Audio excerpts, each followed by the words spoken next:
A lot of people think discipline starts at the moment you make yourself do something you really do not want to do. On the surface, that sounds sensible.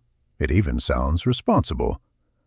But in ordinary life, that idea can send people slightly off course, because most days are not built around big, heroic acts of will. They are built around small crossings. Getting out of bed when the room is cold. Putting something back instead of leaving it on the side. Starting the task you have already put off twice. Turning a screen off. Going out for a short walk.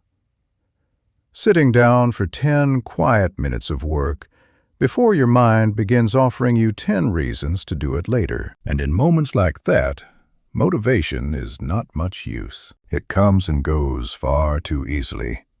It shifts with sleep, weather, stress, mood, distractions, and whatever sort of hour you have just had. If your routine depends on feeling ready first, even good intentions become surprisingly fragile. That is partly why Japanese-inspired daily systems can feel so helpful.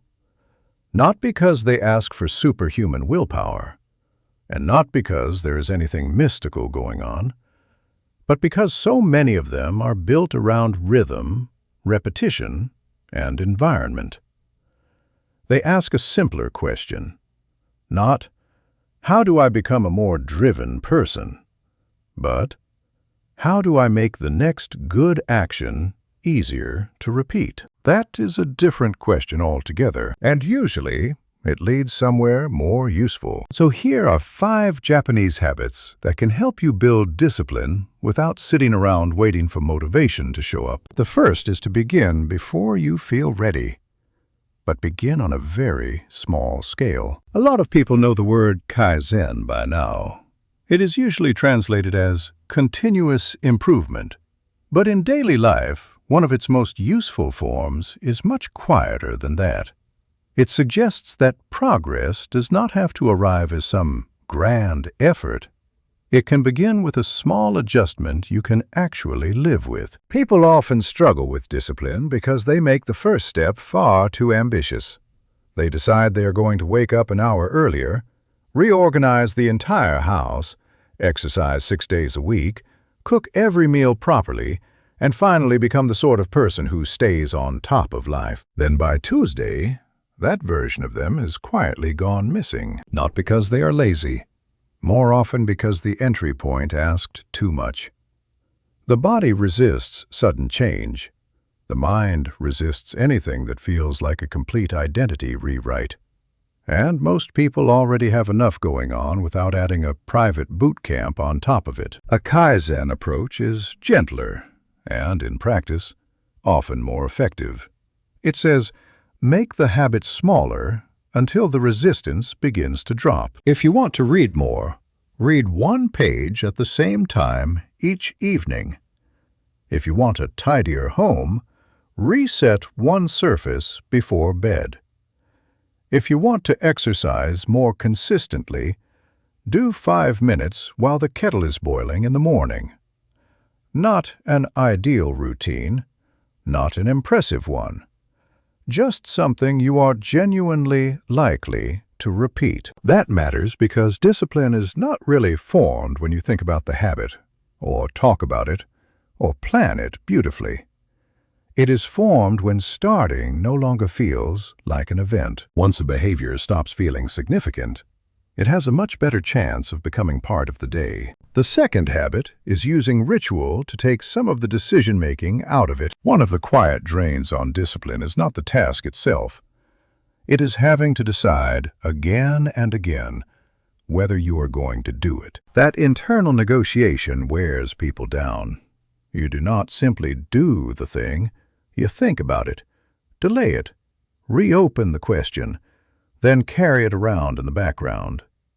By the time you begin, a fair bit of your energy has already been used up. A lot of Japanese daily practices, whether it is tea preparation or simple cleaning routines, have a ritual quality to them. Not in a dramatic or ceremonial way, more in the sense that the sequence is already known. The action has a shape. You are not inventing it from scratch each time. And that helps because ritual turns behavior into a path instead of a debate. A simple morning ritual might look like this. Get up, open the curtains, fold the bedding, wash your face, drink some water, sit down with a notebook for 5 minutes. The point is not that this exact routine is special. The point is that it is settled. You are not standing in the kitchen at 7:30 wondering what kind of person you are going to manage to be today. The more often a useful action is attached to a familiar sequence, the less friction it creates in the mind. That is why people can seem very disciplined in one area of life and oddly inconsistent in another. In the area where they are consistent, there is usually a rhythm already in place. In the other, they are still relying on choice, mood, and good timing. So if there's a habit you keep failing to maintain, do not only ask whether you want it badly enough, ask whether the sequence around it is too loose. Discipline usually gets stronger when fewer things are left up to how you happen to feel in the moment. The third habit is keeping your environment slightly ready. There is a kind of quiet practicality in many Japanese homes and routines that is easy to overlook. Things are often arranged not just to look tidy, but to make everyday use easier. The item has a place. The action has a path. The room supports the behavior rather than getting in its way. That matters more than it first appears. We often talk about discipline as though it lives entirely inside the person. But quite often it is shaped by what the environment makes easy. If the fruit is washed and visible, you are more likely to eat it. If your phone charger lives beside the bed, that is probably where the late-night scrolling will happen. If your notebook is already on the table, writing becomes easier to begin. If the hallway keeps collecting bags, shoes, coats, and parcels with no proper place for any of them, then the clutter is not really a character flaw. It is a systems problem. A slightly ready environment removes those small points of friction that quietly break consistency. That might mean laying your clothes out the night before. It might mean keeping your bowl and tea ready on the counter if you want a calmer breakfast. It might mean putting a book on your pillow so reading is the easier next step at night, not reaching for your phone. It might mean creating a proper landing spot by the door so the floor does not slowly turn into a holding area for everything that comes into the house. None of this looks dramatic, but discipline often grows through what is obvious and easy, not through what is impressive from the outside. If a good behavior needs too many setup steps, you will need motivation every single time. If the setup is already done, the action can happen on a much more ordinary level of energy. And most of life runs on ordinary energy. The fourth habit is doing a small reset before things start feeling bad. A very common mistake in habit building is waiting until the problem is visible enough to feel urgent. Then the response becomes large, emotional, and tiring. You let the room drift, then spend half a day trying to get it back. You ignore your schedule, then promise yourself a perfect restart on Monday. You stop paying attention to small spending, then feel slightly sick at the end of the month. That pattern creates an unhelpful relationship with discipline. It makes discipline feel like something you turn to after failure, almost like a penalty. A better approach is the small reset. In Japanese daily life, there is often more emphasis on regular maintenance than on dramatic rescue. Clean as you go. Put things back while the mess is still manageable. Notice the drift early. Restore order before disorder starts to feel normal. From a behavioral point of view, that works, because small resets stop problems crossing a line where they suddenly feel much heavier. The kitchen no longer needs a quick tidy. Now it needs effort. The inbox no longer needs 10 minutes. Now it needs resolve. The skipped habit no longer feels like one off day. It starts to feel as though you have become the sort of person who does not do it anymore. But a short daily reset changes the feel of things. 10 minutes in the evening to put the room back in order. A quick look at tomorrow before the day ends. Washing the cup now instead of later. Putting one item back each time you leave a room. These actions are small enough to seem almost forgettable, but they stop accumulation. And accumulation is what turns ordinary life admin into mental drag. The aim is not to control everything. It is simply to stop the slide. Discipline feels much more natural when you are maintaining order than when you are forever trying to rescue it. The fifth habit is valuing repeatability more than intensity. This may be the most important one of all. A lot of people are drawn to intense starts because intensity feels convincing. A hard workout feels more serious than a walk. A full house declutter feels more meaningful than clearing one shelf. 2 hours of focused effort can feel more admirable than 20 calm minutes. And sometimes intensity does have its place. But when it comes to discipline, repeatability usually matters more. Many Japanese-inspired systems are built around the idea that what is sustainable deserves more respect than what is exciting.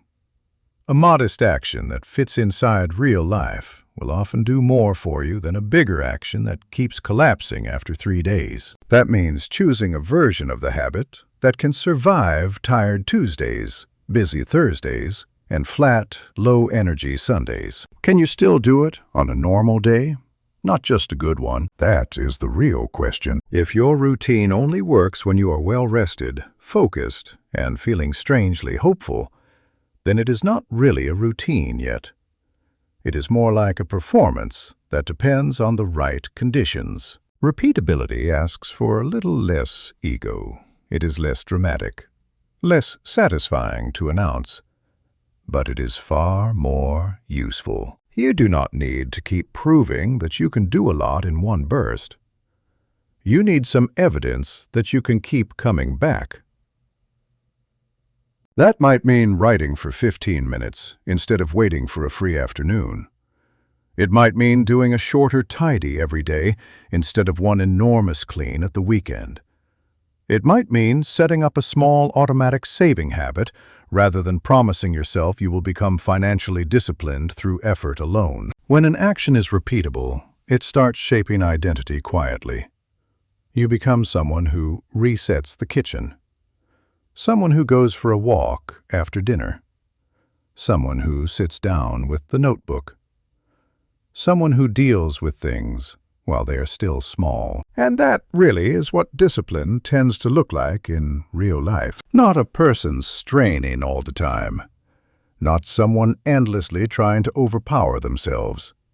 Just someone whose days have been arranged in a way that makes the better action more likely. That is why motivation is not the foundation people often think it is. Useful, yes. Pleasant, of course. But not steady enough to build a life on. What tends to work better is something quieter, smaller beginnings, settled rituals, environments that help instead of hinder, small resets before things drift too far, and routines designed to be repeated, not admired. Because discipline is rarely built in one dramatic decision. It is usually built when the better option becomes the easier option, often enough that it starts to feel normal. And once that happens, you do not have to keep trying to become a new person every Monday. You just have to continue.